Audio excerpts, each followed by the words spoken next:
Well, you made it. You made it to the final honey hole video, the brown back episode. All of these tapes do not have their retail box. They're all in these brown and various degrees of brown boxes that were clearly meant for rentals. And this is it. The honey hole has dried up. But listen, 10 videos on a honey hole? That's pretty good, right? I think so. You know, I am that great. Here it is, Live and Die in LA. This is such a good movie. It's about counterfeiting, and it is so 1980s, and it's got a little pinch of Miami Vice and shooting and guns, and it's got William Dafoe and William Patterson or Peterson, whatever his name is, the CSI guy, who was doing some great movies during this time period. He's an underrated actor, although I guess he got his due when he started doing CSI. But great movie. He was also in the first version of Hannibal Lecter. Was called Manhunter, based on the Red Dragon book, and then later they redid Red Dragon as a Red Dragon. And you know what? I think I like the Ray Fiennes. Who's that guy that everybody hates, but he's a really good actor? He was in Fight Club, and I guess he was a Hulk one time, and he did Motherless Brooklyn. I like that guy, but he's in that movie, and he does a great job too. Just can't think of his name. He was also like a Nazi guy, and he did the curb stomping bit in that movie. Can't remember the name of that movie anyway. But this is Live and Die in LA. Listen, this is, you like stuff like,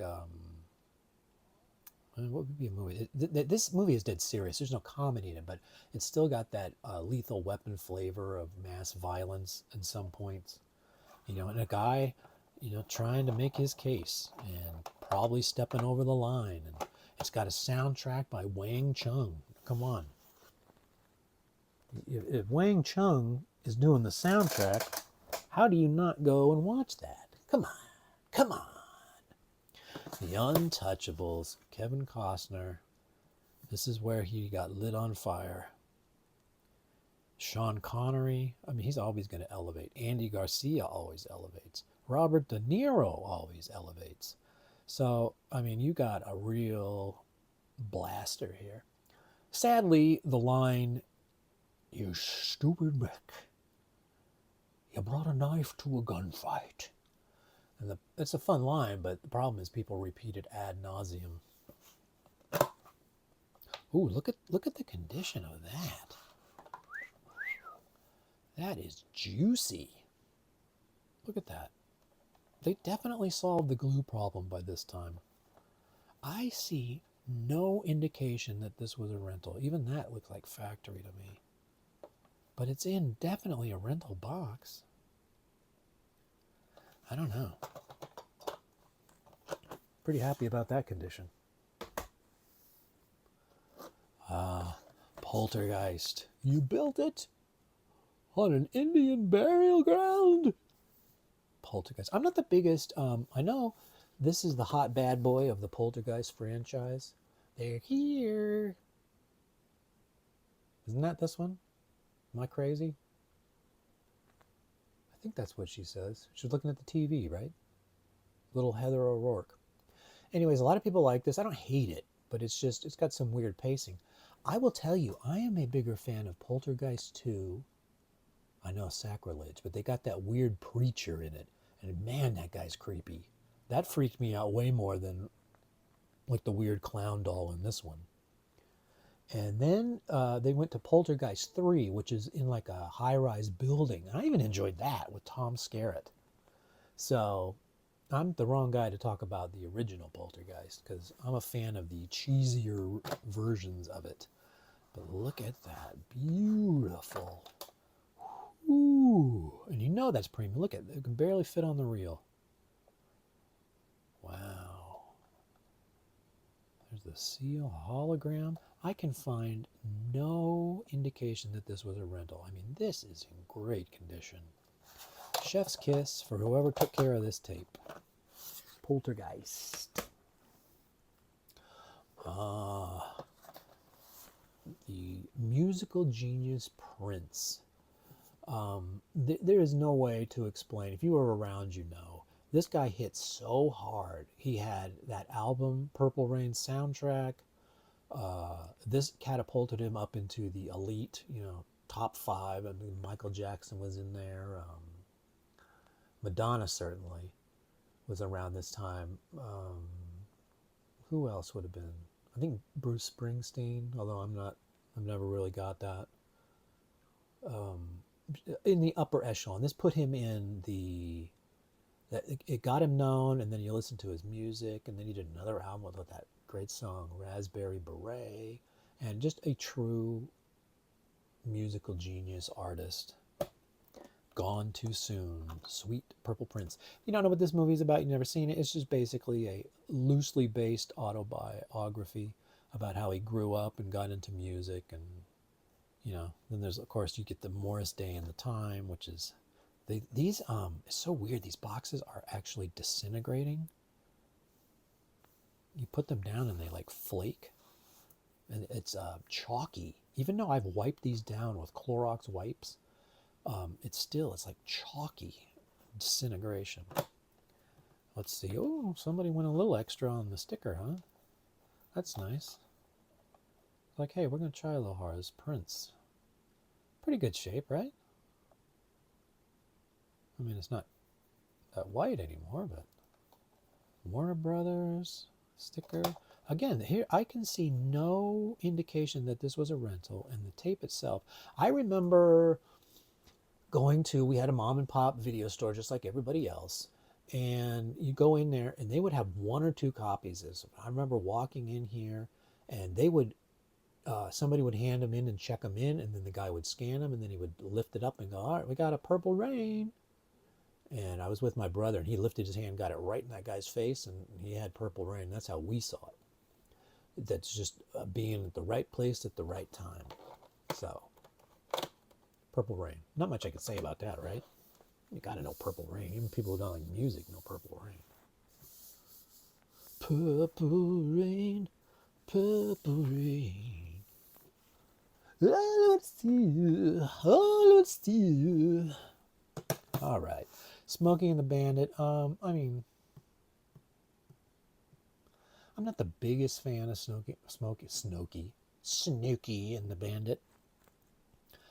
I understand. If you liked Burt Reynolds and his sort of sarcastic, I don't know. He just always came off like a mean guy. I got a vibe off of him. Sally Field, and the Trans Am was cool. Okay, you got me there. That was a fun car. I would have put that up with.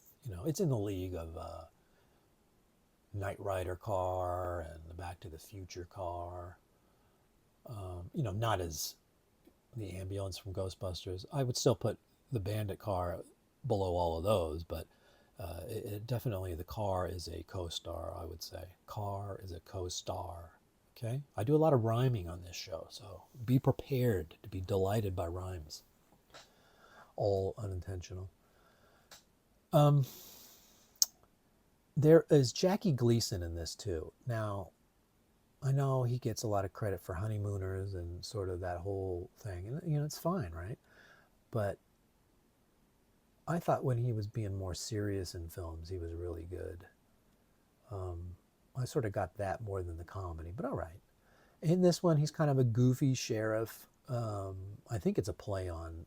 I saw a James Bond movie, To Live and Let Die. They had a goofy Southern sheriff, and this sheriff seems to be based off of that sort of goofy, king shit in his area, and he didn't want to put up with any speeding and any Burt Reynolds nonsense. And it's a long way of saying, when we get to Smokey and the Bandit 3, that doesn't even have Burt Reynolds in it, they filmed that movie. Listen, some of you are going to be shocked and think I'm a liar. They filmed Smokey and the Bandit 3.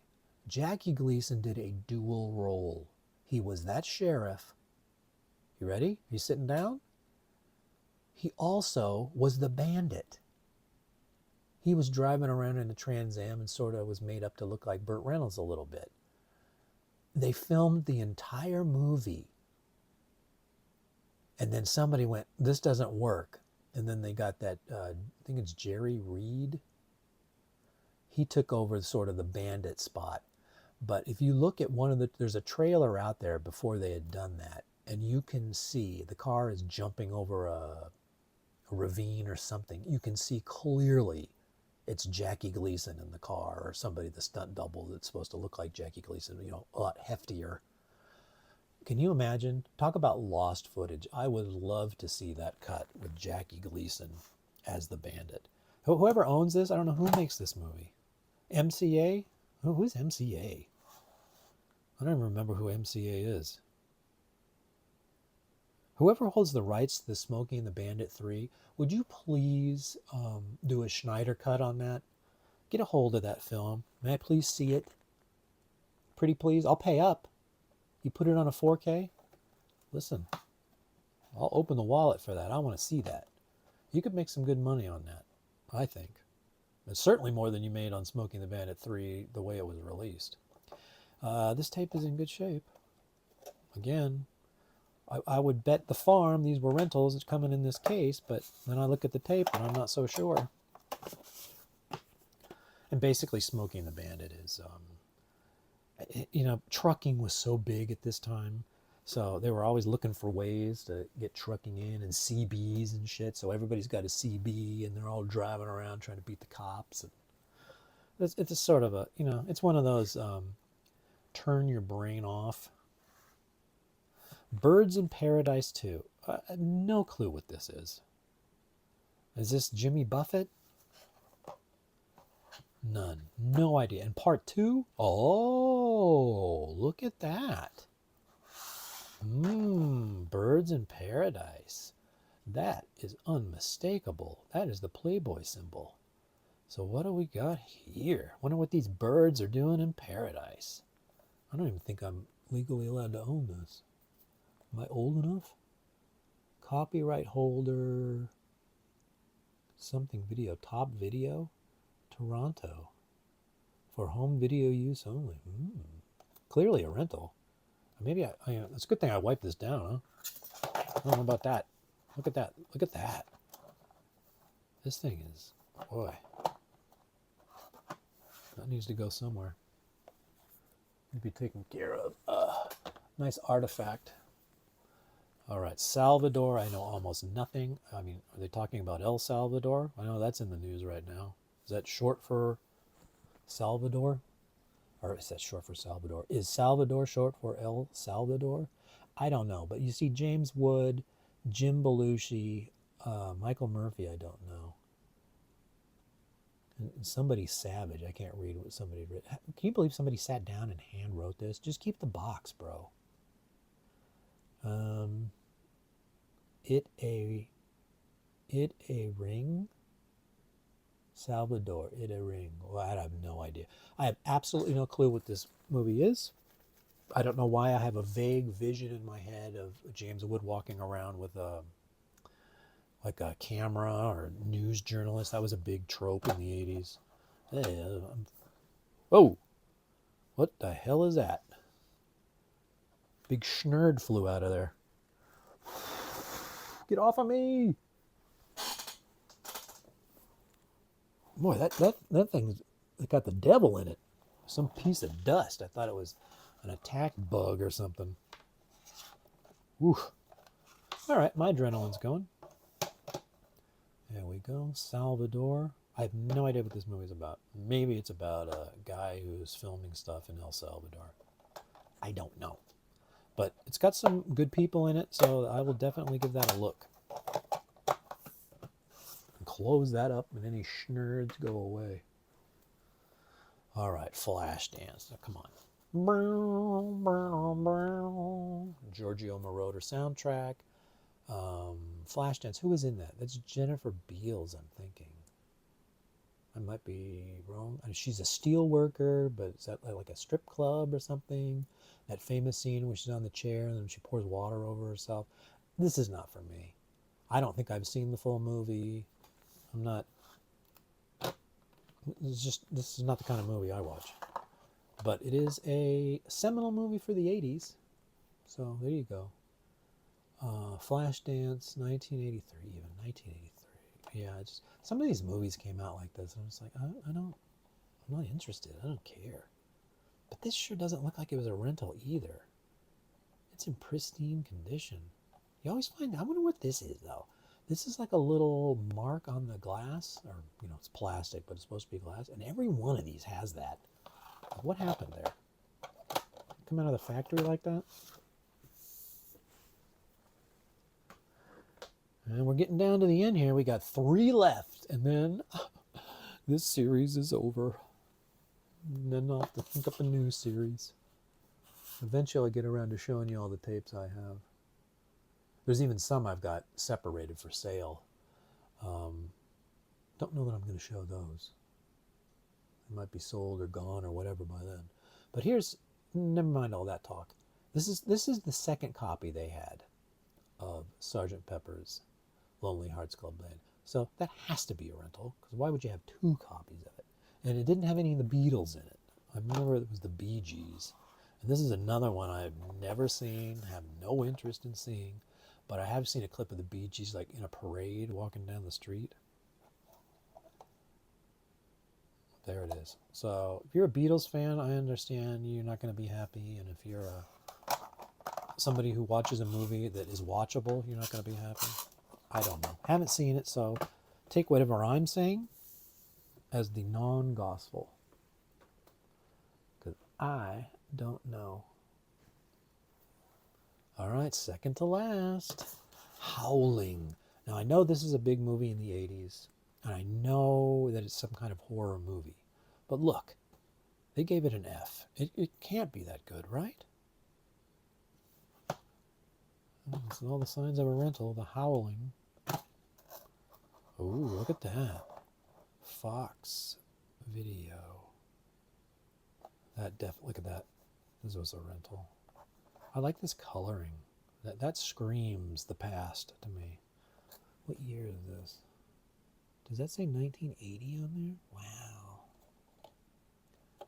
So there you go. I'm going to have to check The Howling out. I'll watch it. That'll be a nice one. Another movie that I know about but somehow didn't get in my radar.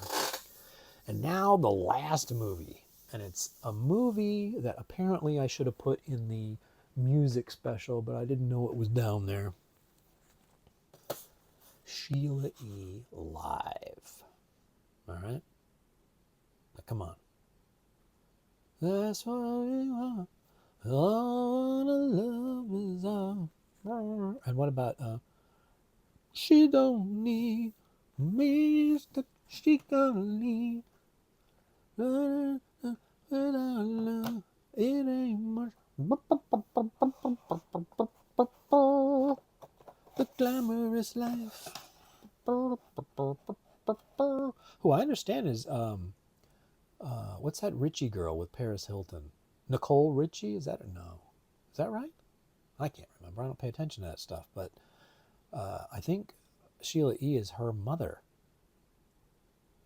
And the story I heard, and I'm nobody, that Sheila E. gave the baby to Lionel Richie, and that's why she's Richie. Is that true? You think they look alike? Have they admitted that story and I don't know? I have no idea. But look, I mean, come on. You get an intro. That's nice, right? You want to know where the start is. Sister Fate, I've never heard. Erotic City, I've heard Prince's version. Toy Box. Dear. And here's something that must be crazy because look, instead of writing it, they've got little pictures. So who knows what's going on there. Holy Rock. Mercy for the Speed of. Does that say Mercy? No, Mercy's like with a Y, right? Or are they just spelling it cute? I don't know. For the Speed of. I don't even understand the title of that song. A Mad Clown in Summer. Okay. And then the 2 songs you want to hear, The Glamorous Life and A Love Bizarre, are at the end. This seems like a pretty thin. I mean, are these videos or is this a concert? Oh, it says live, so it's got to be a concert, right? All right. So she had a little concert. There you go. Get in there. All right. So that's it. We're done. All of this fun is now come to an end. This is number 10. Thank you for everybody who watched these videos. I hope you enjoyed them. This is the end of the honey, what did I call it? Honey hole, honey pot? I think it's hole. And then I will make more videos on the other ones that I have, but can never remember where I got them. But this one I knew, and it was certainly the largest acquisition I'd ever got. And I was in the garage the other day. There's a box full of the tapes I haven't even seen or cleaned, so I'll be showing those too. Hopefully they're in good condition, no fleas in them or anything. So I want to say goodbye. Have a good weekend because this is Friday. It's Good Friday, 4/18/25. Keep your head in the clouds. Or was it your feet on the ground? I don't even know what that guy said. Keep your feet on the ground, but your head in the clouds. What does that even mean? Be a dreamer? I don't know. I'll leave that to you to figure out what that means. Hasta la vista.